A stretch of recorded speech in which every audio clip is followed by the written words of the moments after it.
Bom dia para você que está acompanhando a programação da TV Evangelizar, gente. Tudo bem? Tudo bem também comigo, graças a Deus. 8h19, mudou. 8h20 pontualmente. Está na hora daquele nosso encontro aqui no Evangelizar Informa, o programa da TV Evangelizar, pela Rede Evangelizar de televisão, com notícias e informação daquele jeitinho que você gosta. Falamos de Curitiba para o Brasil inteiro no nosso sinal via satélite e mais de 1.300 cidades pelo nosso sinal bonito em HD. Tá tudo bem com vocês? Hoje é quarta-feira, dia 2 de junho e aqui em Curitiba, ao contrário de ontem, gente, hoje tá um céu azulão, bonito, uma barbaridade, só que tá fresquinho, 10 graus no momento aqui na capital do Paraná. Fazer o seguinte, lá no Facebook, que é onde a gente interage, você me conta, Ricardo, aqui na minha cidade tá gostosinho, tá friozinho, tá gostoso, e a gente vai conversando para fazer esse jornal cada vez melhor. Tá combinado? Vamos de notícia? Vamos de manchete, gente. Então, taca-lhe pau nas notícias. Copa América no Brasil terá jogos em Brasília, Rio de Janeiro, Mato Grosso e Goiás. CPI da pandemia. A médica oncologista Anise Yamaguchi foi ouvida pela CPI da pandemia. Como vai ficar a tarifa da energia elétrica com a entrada em vigor da bandeira vermelha? Por que o ovo passou a ser a proteína mais consumida entre os pobres brasileiros? O detalhezinho que custou férias forçadas nas fábricas da Volks em São Paulo e no Paraná. E as descobertas de relíquias da Grande Guerra escondidas pelo gelo. Tudo isso e muito mais a partir de agora. O Evangelizar Informa desta quarta-feira está no ar. Tá legal, tá bacana, então vamos começar com as notícias de Brasília, porque ontem teve sessão da CPI da pandemia lá no Congresso Nacional. A Patrícia acompanhou e vai trazer todos esses detalhes para a gente agora, correto, Patrícia? Bom dia. Bom dia, Vilches. Bom dia a todos. A médica oncologista Anise Yamaguchi foi ouvida pela CPI da pandemia. Ela não tem cargo no Ministério da Saúde, nem foi gestora durante a crise de Covid no Brasil. Mas acabou sendo apontada por outras testemunhas como uma médica influente no governo federal. Vamos acompanhar. A oncologista disse considerar que há uma conspiração política contra o tratamento precoce e até perseguição a médicos que defendem o tratamento.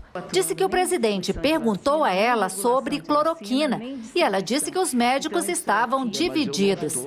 E negou que fizesse parte de um gabinete paralelo para assessorar Bolsonaro. Ela foi questionada pelo relator também sobre declarações feitas em vídeos apresentados à CPI, em que diz que a vacina não é a única saída. Científicas robustas falando que o tratamento precoce salva vidas e, portanto, não é necessário vacinar aleatoriamente uma população inteira, dizendo que é a única saída. A resposta irritou o presidente da comissão. Quero reiterar, senadora Omar Aziz, que a importância de falar que a prevenção, concordo plenamente com o senhor, que a prevenção é muito importante, que as vacinas são muito importantes e resolveram grandes pandemias. A senhora não disse isso, doutora Alice? Falei sim. Não, a senhora disse o seguinte, que não precisa vacinar aleatoriamente. Nem obrigatoriamente. Tem que vacinar todos os brasileiros, doutora Alice. Essa é a Copa que precisa ser feita. Pelo amor de Deus, doutora Alice, sabe o que é? Não escute o que ela está dizendo. Não, todos os brasileiros precisam de 2 vacinas. 2! Essa CPI foi criada para isso. O relator perguntou também sobre a reunião em que teria sido discutida a mudança na bula da cloroquina. Anise Yamaguchi repetiu várias vezes que não sugeriu mudança na bula da cloroquina e que isso não foi discutido na reunião. Segundo ela, o que se discutiu foi como indicar o medicamento e não a mudança na bula. Eu estou perguntando à senhora sobre esse fato. Olha, a senhora nega que não minutou. E não houve nenhuma tentativa de decreto de mudança de bula nessa ocasião. Mas nós estamos partindo do fato consumado, não, da declaração dele e do outro ministro. Mas uma declaração não significa que houve. A minha verdade e os fatos é que não houve mudança de bula. Nem decreto de mudança de bula. Inclusive, eu coloco à disposição aqui o que estava em cima da mesa, que era simplesmente disponibilizar o medicamento. Mas a senhora tem esse documento? Ué, senhora presidente, ela está tentando falar isso meia hora, vocês não estão entendendo? Não. Ela está oferecendo o documento tem meia hora. Só um minutinho, Marco Rogério. O relator dizendo só um minutinho, senador Marco Rogério. Ela não pode ter esse documento, sabe por quê? Porque o presidente da Anvisa disse aqui pra gente o seguinte, que o ministro Braga Neto, na hora que ele discordou, ele pegou o papel e rasgou. Estava em cima da mesa. Se ela tem esse documento, é porque ela fez. A CPI também pretende ouvir pesquisadores que são contra a utilização dos medicamentos defendidos por Nise Yamaguchi. Eu volto com você, Vilches. Valeu, Patrícia, obrigado pelas informações. E você de casa deve estar se perguntando, mas para que está servindo tudo isso, Ricardo, num momento como esse? Os senadores, tanto os governistas como os senadores de oposição, estão formando uma ideia. E isso talvez tenha ficado claro para muita gente já, durante principalmente o depoimento de ontem.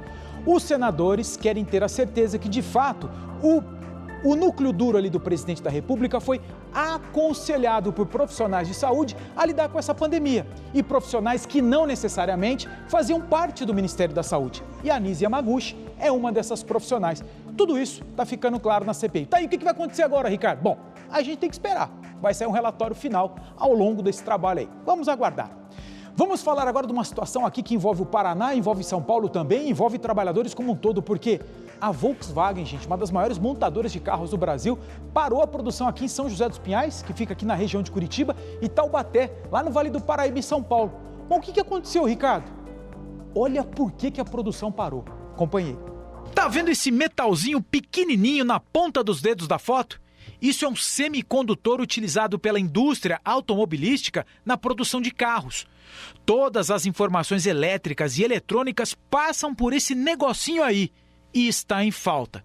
Por isso, a Volkswagen decidiu suspender a produção de carros em 2 fábricas, em Taubaté, São Paulo, e São José dos Pinhais, aqui no Paraná. São quase 2.000 funcionários que entraram em férias coletivas por tempo indeterminado. A crise dos semicondutores chegou a outros setores também. Em eletrodomésticos, eles são chamados de chip e estão em falta para a produção de Smart TV e smartphones. O setor sofre com a baixa produção provocada pelo fechamento de fábricas durante a pandemia. Ah, uma coisinha de nada, Ricardo. Uma coisinha de nada. Mas sem essa coisinha de nada num carro, você não consegue nem dar partida. Porque hoje tudo partida elétrica praticamente. Rapaz, que coisa, né? Vamos acompanhar para saber também quando vai ter uma definição quanto ao volta ao trabalho desses trabalhadores da Volkswagen, Taubaté e também São José dos Pinhais aqui em Curitiba, região metropolitana. Vamos falar agora do... Eu já esqueci. Ah, é verdade, eu tô com a cabeça hoje. Também, né, gente? A Malu que me deixa desse jeito, ela fica, vamos, Ricardo, pode me chamar que eu tô pronta, me chama que eu tô pronta. Vai, Malu, bom dia. Bom dia, Vilches. Eu vim falar de Copa América. O evento está confirmado no Brasil e as sedes serão Rio de Janeiro, Goiás, Mato Grosso e Distrito Federal. O estado de São Paulo, que na segunda tinha aceitado receber o torneio, voltou atrás. Marcada para estrear no dia 13 de junho, a Copa América vai trazer para o Brasil cerca de 1.000 pessoas de 10 países diferentes. Vale lembrar que a CBF e o governo brasileiro prometeram vacinar as 10 delegações, cada uma com até 65 integrantes. 5 delegações já foram vacinadas. Falta agora a do Brasil e outras 4. A organização do torneio ainda deve anunciar como serão distribuídos os jogos entre as 4 sedes e onde as seleções vão ficar hospedadas. Polêmica decisão. No segundo bloco, eu volto para falar de vacina. Valeu, Malu, obrigado pelas informações. Eu estava até conversando com a rapaziada aqui antes do programa começar sobre futebol. Aí eu estava tentando lembrar dos meus tempos de seleção que eu acompanhava, porque eu gosto de futebol. Mas eu tenho um time da minha cidade, tenho um time do coração. E eu lembrei que a última seleção mesmo que eu vibrei para valer, teve a de 82, que nós perdemos para a Itália, e teve a de 94, Romário, que eu era fanzaço do Romário. Aquela Copa do Mundo eu acompanhei de cabo a rabo. Depois teve a de 2002 lá no Japão e na Coreia, né, do Ronaldo. Não acompanhei tanto assim, depois foi definhando, que já não tem mais os jogadores da seleção que jogam aqui no Brasil, você já não sabe quem é a carreira. Se vocês me perguntarem quem faz parte da seleção, eu tenho dificuldade para escalar. E olha que eu acho que eu conheço futebol, gosto de futebol. Mas fazer o quê, né? Deixa eu dar um bom dia aqui para a turma que está assistindo a gente aqui, gente. E aí eu vou pedir um pouquinho de paciência, que eu acho que eu estou com o telefone problemático, porque eu não estou conseguindo atualizar as mensagens. Vamos ver. A Leila está dando bom dia, tá tudo certo, Leila? Aí, o seu primeiro recadinho apareceu aqui, ó. A Leila, a Cosma, deixa eu ver quem mais aqui. A Maria Helena, que está falando da gente Aracaju, está falando que lá está 23 graus. 23 graus. Aqui está 10, Maria Helena. A Fátima está falando lá de... Ela está pedindo para eu mandar um abraço para o marido dela, o Juvenal, que quero que você mandar um abraço pro meu marido Juvenal. Tá dado então um abraço pro Juvenal, Fátima. A Sandra também tá com a gente, tá falando de São Paulo. A Josélia tá falando de Caruaru, Pernambuco. Se aqui chegar a 10 graus, nossa, morreríamos de frio. Aqui é quente, graças a Deus. É mesmo, né, Josélia? É hábito, é que nem aqui pra gente. Quando chega a 25 graus, 26 graus, a gente já tá meio angustiado. 30 graus nós já estamos, né? Fervendo, sem camisa, assim, ó, com a cabeça para fora no ônibus, já para tomar vento. Afe Maria. Valeu, Josélia, obrigado pelo recadinho. A Maria Lúcia também está com a gente, a Sandra, a Karina Freitas. A Karina tá pé da vida, ó, revoltante ver jogadores vacinando e professores esperando isso. A Graziela com a gente também e a Eliane está falando de Brasília, falando que lá nunca fez frio. É seco, dizem, né, Eliane? Eu não conheço Brasília, mas dizem que é uma cidade bem bonita, cidade planejada. E a Graziela também está falando do Mato Grosso do Sul. Então, falo dizer agora o seguinte, gente, estou acompanhando todos os recadinhos de vocês e a gente vai conversando aqui no Facebook da TV Evangelizar. Combinado? Vamos falar agora de alguns dados econômicos, porque a pandemia provocou uma mudança, das tantas já que nós falamos, alimentar do brasileiro. Saiu a carne vermelha, frango e entrou o ovo, o preferido do Duto. Acompanhe aí. A pandemia alterou o hábito alimentar do pobre brasileiro, mostra uma pesquisa feita pela Universidade de Berlim da Alemanha. O ovo é a proteína que agora está mais presente no prato destas famílias, com um aumento de consumo em 18% durante a pandemia. Já a carne vermelha ou de frango teve uma redução de consumo em 44%. A substituição da carne pelo ovo não é uma opção por sabor, não, nem também por nutrição. É custo mesmo. O quilo da carne teve um salto médio no valor em 18% só neste ano. A queda no valor do auxílio emergencial contribuiu para esta outra estatística também. Com menos dinheiro no bolso, os pobres entraram na linha da insegurança alimentar. Essa é uma definição da Fundação Getúlio Vargas para as famílias que têm medo de faltar comida em casa atualmente. Neste caso, o índice de famílias chegou a 59% na pesquisa feita em abril deste ano. Triste isso, gente, mas está caro demais. E dura a gente isolar apenas um produto, como é o caso da carne, carne de frango ou carne de vermelha. Você vai no supermercado, você sabe o que eu estou falando. Subiu absolutamente tudo. Daqui a pouco a gente vai trazer uma outra notícia de Cuiabá, mostrando que por lá, capital do Mato Grosso, o combustível etanol subiu pela 13ª vez no ano. Isso no maior estado produtor de álcool combustível do Brasil. Bom, fazer o seguinte agora, nós vamos para o intervalo comercial, que é um tempo para eu tomar um cafezinho. Tem café aí, Carol? Carol tá trazendo um cafezinho. Tomar um cafezinho, a gente vai dar uma esquentadinha e na volta nós vamos trazer mais notícias para vocês. Mas ó, vamos dar uma voada, vamos dar uma viajada pelo nosso Brasilzão de meu Deus. Vamos lá com imagens gravadas na época ainda que nós fazíamos visitas por todo o Brasil. Olha que imagem bacana, imagem aérea. De onde que nós estamos falando, Ricardo? Que cidade é essa que vocês estão mostrando? Santa Cruz do Capibaribe, estado de Pernambuco. Acompanhamos tudo lá pelo canal 43.1. E nesse momento, 23 graus. Olha que bonita aquelas montanhas lá no fundo da cidade. Bonita imagem, né, gente? Bacana. Intervalo comercial rapidinho, a gente já volta.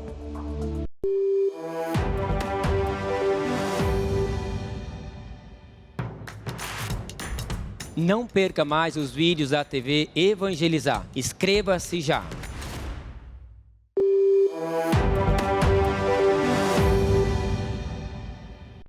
Evangelizar informa de volta às 8 horas e 36 minutos com a imagem desse amanhecer maravilhoso ao vivo de Itajaí, litoral de Santa Catarina. Lá tem porto, gente, aqui pertinho de Curitiba também, ó. 16 graus, nossa, que diferença de temperatura. 16 graus por lá, amanhecer bonito, hein? Bela imagem, gostei de ver. Daqui a pouquinho a gente continua com essa nossa viagem pelo Brasilzão aí, com belas imagens do nosso Brasilzão. Deixa eu dar um alô que eu tô gostando da participação da turma hoje, hein? Deixa eu falar aqui com a Eliane, a Luana aqui de Araucária dando bom dia, a Edionara dando bom dia pra gente, a Vera de Fortaleza, a Claudete, a Nilce, a Vera Lúcia falando que ama ovo. Mas olha o preço da carne, bora comer ovo, Vera Lúcia. Eu gosto de farofa de ovo.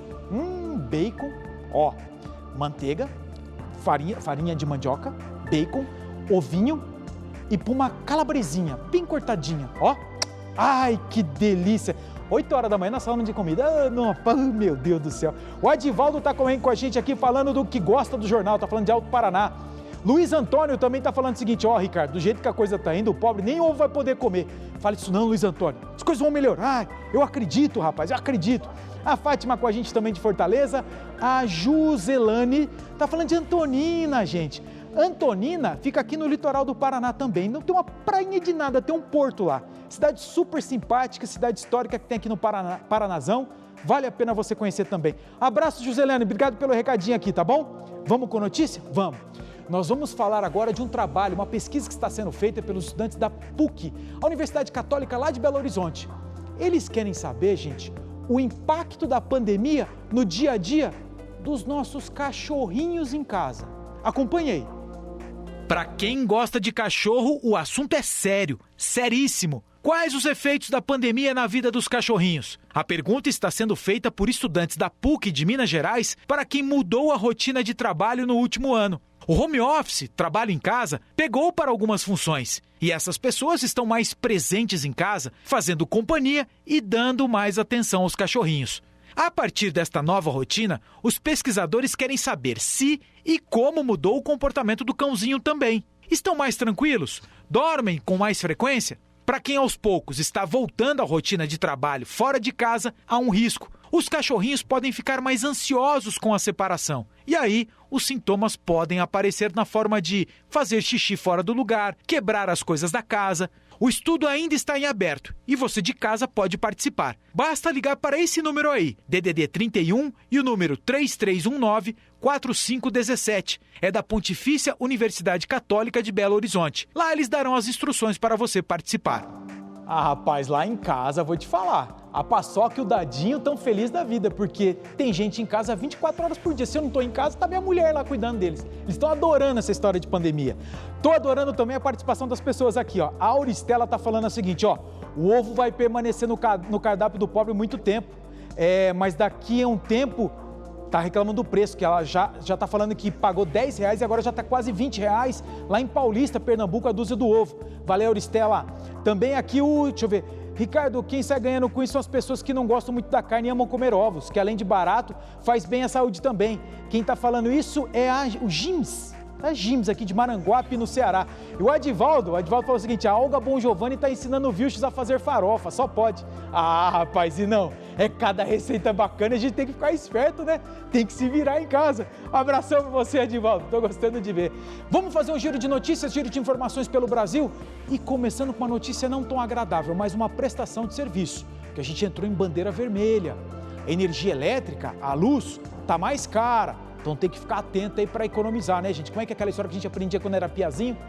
A luz que você apaga é a luz que a mamãe não paga. Acompanhe aí.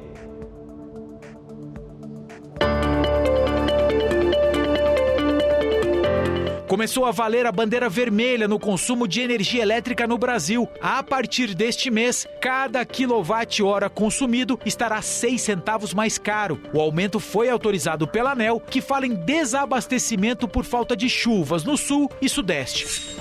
Moradores de Manaus já começam a registrar um fenômeno visto pela última vez em 2012, a cheia do Rio Negro, que corta boa parte da cidade. Nesta semana foi atingida a marca histórica de 30 metros, a maior desde então. A cheia invadiu casas e obrigou o comércio a adaptar passagens de madeira entre os rios. Cuiabá registrou esta semana o 13º aumento no preço do litro do etanol em postos de gasolina. O Mato Grosso é um dos principais estados produtores do combustível e isso tem causado estranheza entre os moradores. Na média, o litro do etanol já é encontrado por R$ 4,37. A Companhia Municipal de Água e Esgoto de Juiz de Fora, Minas Gerais, decidiu perdoar juros e multas de quem está com a fatura em atraso. Os débitos que podem ser negociados são aqueles feitos durante o período de pandemia. A medida foi anunciada na semana em que Juiz de Fora completa 171 anos de fundação. Você sabe que essa história de perdoar juro e multa de imposto municipal dá um bom debate, né? Volte e meia tem prefeitura que fala o seguinte, põe seu IPTU em dia, nós vamos perdoar juro, nós vamos perdoar multa. E vou te falar uma coisa, particularmente eu sou contra, sabe? Porque eu acho uma injustiça com quem paga em dia. Mas Ricardo, estamos em pandemia. Tá, cada caso é um caso. Mas de forma geral, gente, não acho legal isso não. Não sei. Mas vamos dar um pulinho lá agora, lá em Itajaí? De novo, Ricardo? Sim, a Mônica, representante lá do litoral de Santa Catarina, está aqui querendo falar com vocês. Verdade. Bom dia, Mônica. Bom dia, minha terrinha, você viu, né? Vou falar com quem está lá na minha terrinha, porque da próxima vez que eu for para lá, quero ver todo mundo magrinha, todo mundo magrinho, hein? Mas é claro, para você que nos acompanha do Brasil todo, preste atenção, eu quero falar especialmente com você que quer mudar de vida. Você topa mudar de vida? Transformar sua vida, o seu corpo, ter mais saúde? Olha, você pode, principalmente você que está sofrendo com dores nas pernas, com as varizes, que elas aumentam cada vez mais que o seu peso aumenta, né? Olha, isso não é vida, vamos mudar esse quadro. Tá na hora de você começar a emagrecer com saúde, tá na hora de você ter mais disposição, inclusive, assim como tem o Dudu. Olha só o que ele tem para contar pra gente, acompanhe. Eu conheci o ActiNutri, então após eu começar a tomar esse produto, eu comecei a chegar à conclusão do seguinte: a nossa disposição volta. Antigamente, até para brincar com a minha filha após o dia de serviço, era triste, né? Porque a gente trabalha num ambiente de muito calor. Estou com 30 quilos a menos, a disposição mudou muito. Então, se vocês acham que a coisa não funciona, funciona, tá? Eu, como chefe de cozinha hoje, eu indico para vocês, comprem e usem.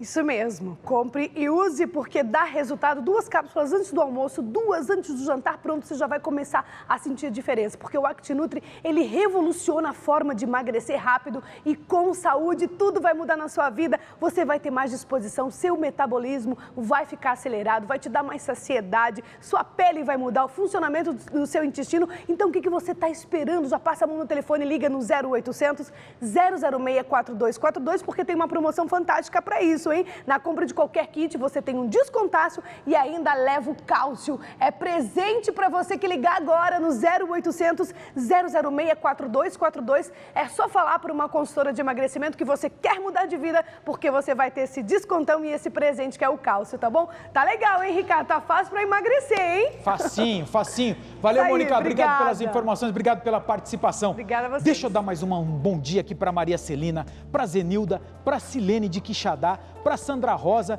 lá para Marli, que está falando de Balneário Rincão com a gente, a Genilda de Duque de Caxias, do estado do Rio de Janeiro, e a Heloísa, que comenta uma reportagem que nós mostramos aqui ontem. Ricardo, aqui em Sapezal, no Mato Grosso, tem emprego o ano inteiro no agronegócio, mas empregos com especialização, cursos técnicos. Estamos sabendo, Heloísa, Super Safra vem aí dando emprego para todo mundo, graças a Deus. O Cristiano também está falando com a gente de Parecis, no Mato Grosso, está falando que a temperatura por lá, a previsão fala em 38 graus hoje. Meu Deus do céu, que calor absurdo. O Joacir está falando de São Bento do Sul e fala que paga R$6 na dúzia de ovos. É isso aí, Joacir, tá na média, né? A Maria Graça também está falando que é o seguinte: me sinto feliz em assistir o programa que é maravilhoso. Obrigado, Maria Graça, obrigado pelo recadinho. A Marli está também dando bom dia e a Maria Helena está falando o seguinte, que ovo frito é bom com macaxeira. A macaxeira é mandioca, não é isso, gente? Duto, Paulão, é macaxeira mandioca, não é? É mandioca, né? É a mandioca. Aliás, bem rapidinho, uma vez eu fui num congresso, quando eu era estudante de jornalismo, ainda lá em Aracaju, Sergipe, na Universidade Federal. Ficamos todos dormindo lá nos alojamentos da própria universidade. Café da manhã, sabe o que serviram pra gente? Macaxeira cozida com carne de panela. Eu falei, não é possível. 7 horas da manhã a gente comendo isso aqui de café da manhã, cadê o pão, gente? Aí o povo falou, não, a gente come aqui a macaxeira. Durou um dia. O povo aqui do Paraná falou, não, gente, pelo amor de Deus, dá um pãozinho, pelo amor de Deus, pão com leite. Senão a gente não aguenta. Bons tempos, viu? A gente acordava, dona Carol, rapidinho, 6 horas da manhã, porque nas salas de aula não tinha cortina, dava 5h30, o sol já estava enxuriçando a gente. A gente acordava suado. Ai, bons tempos de estudante. Hein, Malu? Ai, que saudade daquela época, né, Malu? Eu gostei da história aí da macaxeira com carne de sol de manhã, viu? Já visitei o Nordeste, também tive a oportunidade de experimentar, olha, uma delícia, viu? Agora eu falo de vacina. O Brasil recebeu nesta terça-feira o 6º lote com 936 mil doses de vacinas contra a Covid-19 da Pfizer. Os imunizantes chegaram ao aeroporto de Viracopos, em Campinas, e integram a primeira remessa do mês de junho. A expectativa é que a farmacêutica americana entregue 12 milhões de imunizantes contra a Covid-19 ainda este mês. Além do lote que chegou nesta terça-feira, a previsão é que mais 2 milhões e 400 mil doses cheguem ao Brasil ainda nesta semana. E eu tenho mais boa notícia. A Fiocruz anunciou nesta terça-feira o contrato de transferência de tecnologia da vacina contra a Covid com a AstraZeneca para a produção do ingrediente ativo IFA 100% nacional. A produção será feita nos laboratórios de Biomanguinhos, na zona norte do Rio de Janeiro, e já começa agora no mês de junho, segundo a Fiocruz. A expectativa é que as primeiras doses totalmente nacionais da vacina sejam entregues já no mês de outubro. Vamos torcer, né? E olha só, o Reino Unido não registrou nenhuma morte por Covid pela primeira vez desde julho de 2020. O país está com tendência de queda nos casos, mas ainda tem preocupação aí com a cepa indiana do coronavírus, considerada pela OMS como Delta. Quase metade dos britânicos está completamente vacinada. 80% já tomou pelo menos uma dose dos imunizantes. Eu devolvo para você no estúdio, Vilches, desejando um ótimo dia para você e para todos que acompanham o Evangelizar em Foco. Para todos nós. Valeu, Malu. Valeu, obrigado pela participação. Ó, dona Maria Helena falando aqui, ó, que a macaxeira é normal comer com carne de sol, Ricardo. Mas de manhã cedo, gente, café da manhã, para mim foi um baque aquela história. E ó que legal esse convite aqui, dona Carol. Para mim, não é para você não. Ricardo, hoje é aniversário do meu marido Juvenal, e falando que adorou a reportagem, e tá convidando a gente para almoçar camarão. Camarão em Fortaleza hoje, imagina, na beira da praia, o Ricardão, que delícia, sonha Ricardo, sonha, não, quando terminar essa pandemia, se Deus quiser, nós vamos conhecer esse Brasilzão todo, pela TV Evangelizar, hein José, nós vamos rodar o Brasilzão todo, o José é o chefe, tá aqui só de olho, e ele vai junto, José, não vai, José não, que chefe sempre estraga a gente, né gente, ele estraga todas as nossas alegrias lá, então beleza, vamos fazer um intervalo comercial rapidinho, e depois na volta nós vamos falar de uns achados da Primeira Guerra Mundial que foram encontrados enterrados no gelo. Boa história que a gente vai contar para vocês e vamos falar de saúde também. Não sai daí não, é rapidinho.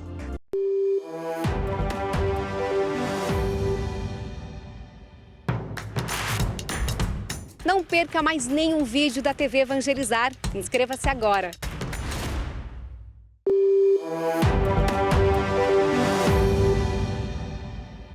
8 horas e 51 minutinhos, faltam 9 minutos para as 9 horas da manhã. Imagens ao vivo de Gramado, no Rio Grande do Sul, Serra Gaúcha. Tá tremendo um pouquinho a imagem, né? É o vento, gente, tá ventando por lá e a temperatura tá na marca dos 13 graus. E parece, olhando por essa imagem, que tá meio nubladinho por lá, né?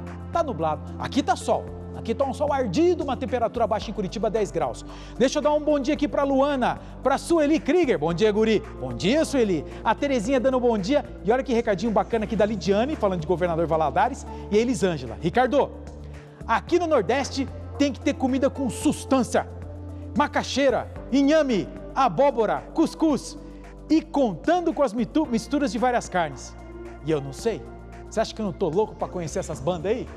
Chegar lá, ai minha nossa, um monte de notícia, senão eu vou me perder todo. Vamos falar de obesidade infantil, sim, que a gente precisa cuidar da saúde também. Acompanha aí, gente.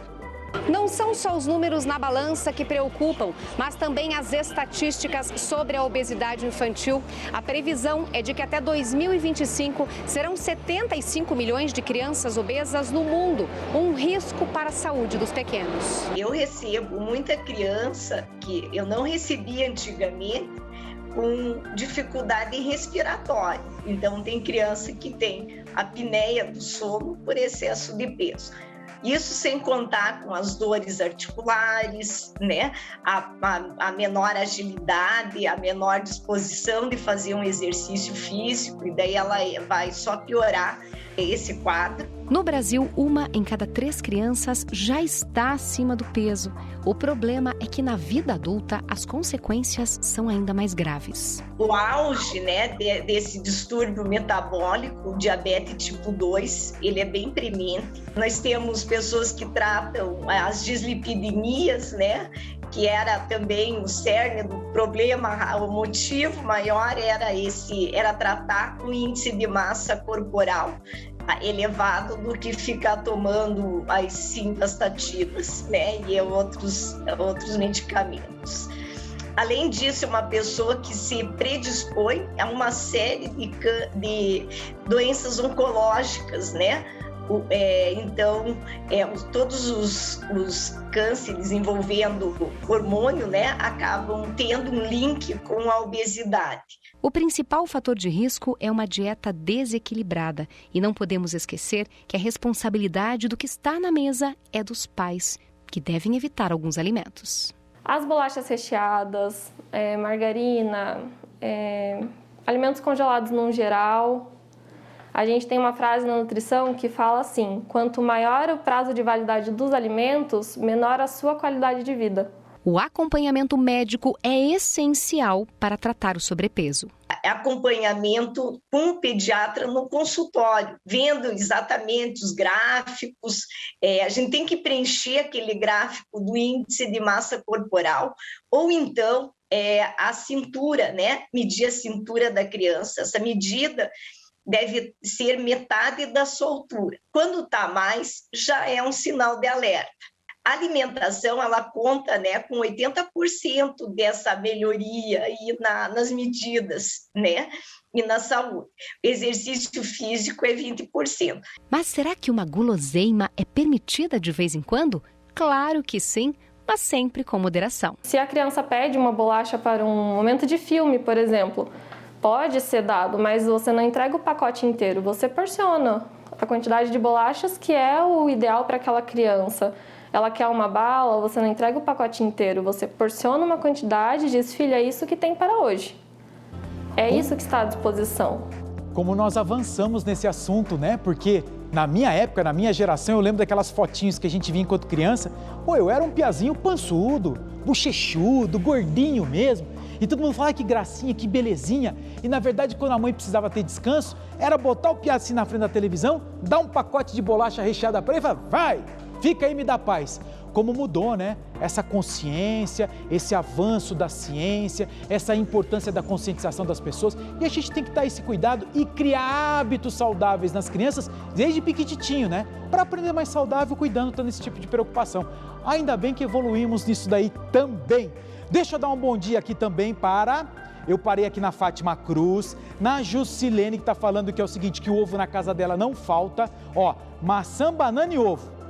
Tudo que ela precisa. Boa, Jusilene. O Cristiano está com a gente também, a Jane Maria, a Roseli aqui de Curitiba falando que acompanha todos os dias e a Maria Helena está falando de Gravatá, estado de Pernambuco. Ó, o Claudemir, todas também as crianças de hoje não sabem mais brincar, só fica no computador e no celular. Isso é verdade, Claudemir.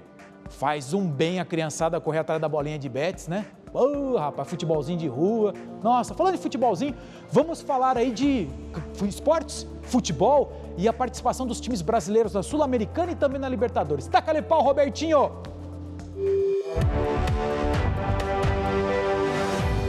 A Conmebol definiu ontem os confrontos das oitavas de finais das duas maiores competições do continente. E os brasileiros não vão ter vida fácil, não. Pela Copa Sul-Americana, o Atlético Paranaense enfrenta o América de Cali. No outro duelo, o Red Bull Bragantino joga contra o Independiente del Valle. O Santos enfrenta o Independiente da Argentina e, fechando a participação brasileira, o Grêmio terá pela frente a LDU do Equador. Já na Libertadores não será diferente. O atual campeão Palmeiras enfrenta a Universidade Católica. O Flamengo duela contra o Defensa e Justiça. O São Paulo enfrenta o Racing da Argentina. Outro jogo marcado é o do Fluminense contra o Cerro Porteño. O Internacional pega o Olímpia do Paraguai e o Atlético Mineiro do técnico Cuca joga contra o poderoso Boca Juniors da Argentina. Os confrontos de ida estão marcados para os dias 13, 14 e 15 de julho e as partidas de volta para a semana seguinte. Lembrando que as competições serão paralisadas por um mês por causa da disputa da Copa América. Tem tempo ainda, ó, e minha bola de cristal tá falando o seguinte, que na próxima fase da Sul-Americana vai ter Atlético e Grêmio. E ela tá mostrando também que vai ter São Paulo e Palmeiras. Essa bola de cristal não fala.